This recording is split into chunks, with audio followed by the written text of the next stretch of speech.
بسم اللہ الرحمن الرحیم۔ سوال یہ ہے آپ کی خدمت میں، عزاداری جو آج کل ہو رہی ہے حقیقی عزاداری ہے یا ایک رسم ہے؟ اگر ہم اس کو ثابت کرنا چاہیں یا دیکھنا چاہیں کہ یہ حقیقی عزاداری ہے یا صرف ایک رسم ادا ہو رہی ہے، تو چلتے ہیں امام حسین علیہ السلام کے دور میں، جب امام حسین علیہ السلام نے مدینہ چھوڑا اور چھوڑنے سے پہلے اپنے بھائی محمد ابن حنفیہ کے نام ایک وصیت نامہ لکھا، جس میں فرمایا تھا انما خرجت لطلب اصلاح فی امت جدی، میں مدینہ چھوڑ رہا ہوں اپنے نانا کی امت کی اصلاح کے لیے، وَأُرِيدُ أَنْ آمَرَ بِالْمَعْرُوفِ وَانْهَى عَنِ الْمُنْكَرِ، یہ اس وصیت نامے کے جملے ہیں۔ میں یہ چاہتا ہوں کہ امر بالمعروف کروں، نہیں عن المنکر کروں۔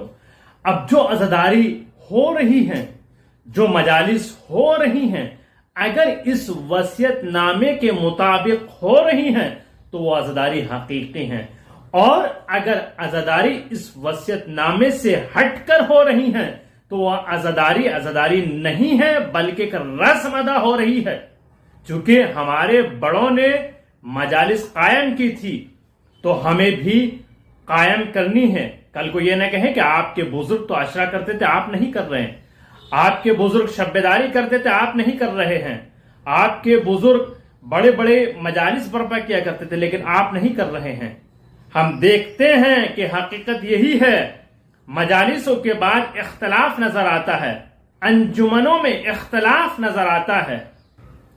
یہ جو اختلاف ہو رہے ہیں، چاہے انجمنوں میں ہو، چاہے ماتمی میں ہو، چاہے مجالس کے لیے ہو، تو اختلاف کیوں ہو رہے ہیں؟ جب سب کا مقصد ایک ہے، سب کا ہدف ایک ہے، وہ کیا ہے؟ عزائے امام حسین علیہ السلام زہرا کے لال کو پرسہ دینا ہے۔ جب پرسہ دینا ہے تو اختلاف کیوں ہو رہا ہے؟